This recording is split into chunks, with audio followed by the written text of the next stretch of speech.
There are so many stereotypes about Singapore that just aren't true. Before I moved here, I thought it's just like a tiny city which is really strict with a lot of fines. But that's not entirely true, and I'll tell you why. Singapore is just a small city, you can see it all in one weekend. Yes, it is small, especially compared to other Asian countries, but there is so much to see, and one weekend is not enough.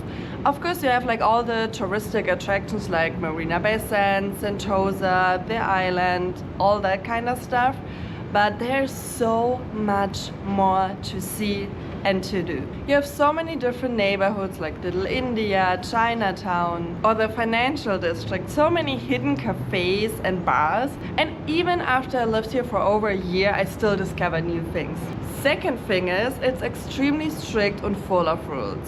Yes, laws exist and some of them are a little bit weird, not gonna lie, but on the other hand, it's not as strict as you might think it is. It just feels more organized and safe, and this is a big thing about Singapore. I feel like with all this strict laws and cameras they have around, it's so safe, but you don't feel like you're being watched all the time or that you cannot chew gum or anything. By the way, this is also a misconception. You can bring gum, you're just not allowed to sell it, and don't spit it on the floor because that's where you get a fine. But not for chewing gum. And when you cross the street, even though the traffic light is red, you don't get arrested right away. I've done it a couple of times and nothing happened. So it's a little bit over-exaggerated how strict Singapore is. Yes, in comparison to other countries, it's definitely more on the stricter side, but it doesn't feel like you're being watched or like you cannot breathe when you live here. It's insanely expensive. Yes, some things are expensive, especially rent. Rent is probably the most expensive thing here in Singapore for the flats, but also accommodation here. Hotels, they are more on the more expensive side, but you have so many cheap things.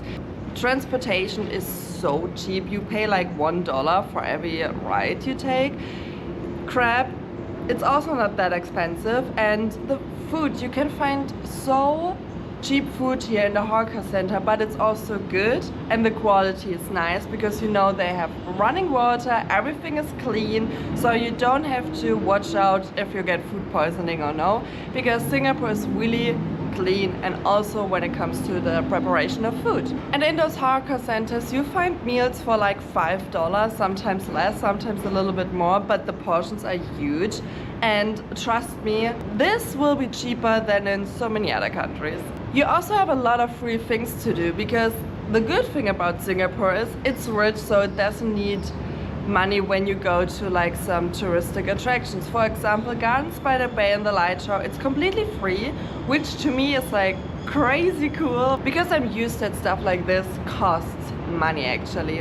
And I guess it's the same everywhere. It also depends on your lifestyle. Of course you can spend like crazy amount of money in Singapore, but you don't have to. And there are restaurants and bars that are more expensive, but you also find cheap food and you find cheap drinks as well. So it's just like a matter of how you want to spend your money, but you don't have to worry that you cannot afford one single thing when you come to Singapore, because that's what I thought. Some people believe there is no culture in Singapore because it's so modern, it's so small, and it's like a really new country. I mean, Singapore just celebrated 60th birthday, so it's really a new country, but that's a total misconception. Here's so much culture, but it's more like a mix. Here are so many Chinese people, Malay and Indian people, and Singapore actually celebrates like every religious holiday. Like every religion get like one holiday, I guess, maybe it's two, I don't know exactly, to celebrate. And they even celebrate Christmas, so it's more like a mixture of all this culture. And they have festivals like Deepavali, New Year's, Christmas, Hari Raya, so there's a lot of culture going on. And to be honest, Singapore also has their own language called Singlish. I don't know if you heard about it, but trust me, this is so hard to understand. I can speak English. I'm not a native speaker, that's for sure. I understand English, but Singlish, that's a different story. So they have their own culture and their own language. And this is also the thing, like, Before I came here, I thought everyone speaks perfect English because it's their official language, but first of all, not everybody can speak English. Some of them are only speaking Chinese or Malay. Yeah, even when they speak English, it's a little bit difficult to understand. And I realized some Singaporeans try to talk slower and then you understand it well, but as soon as they switch to Singlish again, it's like, I don't understand a word. And then I'm wondering, like, can I speak English? Do I really understand English? Because it's so different. I cannot make the accent, I'm sorry, but it's like different. Another misconception, it's boring and nothing ever happens. Singapore is safe, so of course there's not a lot of crime happening, but I mean, who wants that anyway? But the thing is, there's so much going on. You have like happy hours nearly every weekday. You have free flow drinks, you have rooftop bars, you can go to like a person to their home and sit on a balcony while they prepare drinks for you. I haven't tried one yet, but I kinda wanna, kinda not, I'm not sure. But the thing is, yes, it's not as crazy or maybe as exciting as like Thailand or Vietnam, and also sometimes I do think, oh yeah, it's a little bit boring, but it's not as boring as you might think it is. And it's not that everything is so like structured and organized. You still have like such a good nightlife here, and trust me, if you like to drink like I do, you will find your good places. And besides all the drinking, you have like night safaris, you have the zoo, you have like an island here, like you have multiple islands you can go to.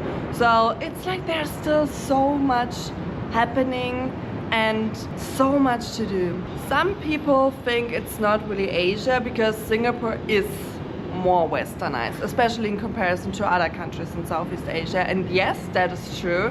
It is more westernized. And Singapore was my first Asian country I've been to. And in hindsight, I'm kind of happy about it because it was more easy to get into it. But you still have like Asia here. It's just like a different type of Asia maybe than you see in Laos or Cambodia. But you still have like the Asian culture and the Asian food and Asian values. Like people here are so respectful, and I feel like that's really rooted in the Asian culture because it's not the same in Europe. So while it's kind of like a different form of Asia, it still is Asia. And honestly, the architecture here is like one of the best in the world. That's crazy.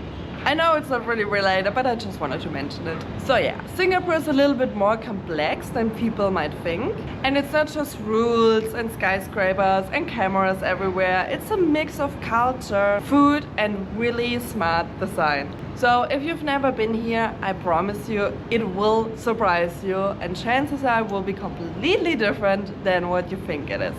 So I hope you liked that video and I hope you have a good one. Bye!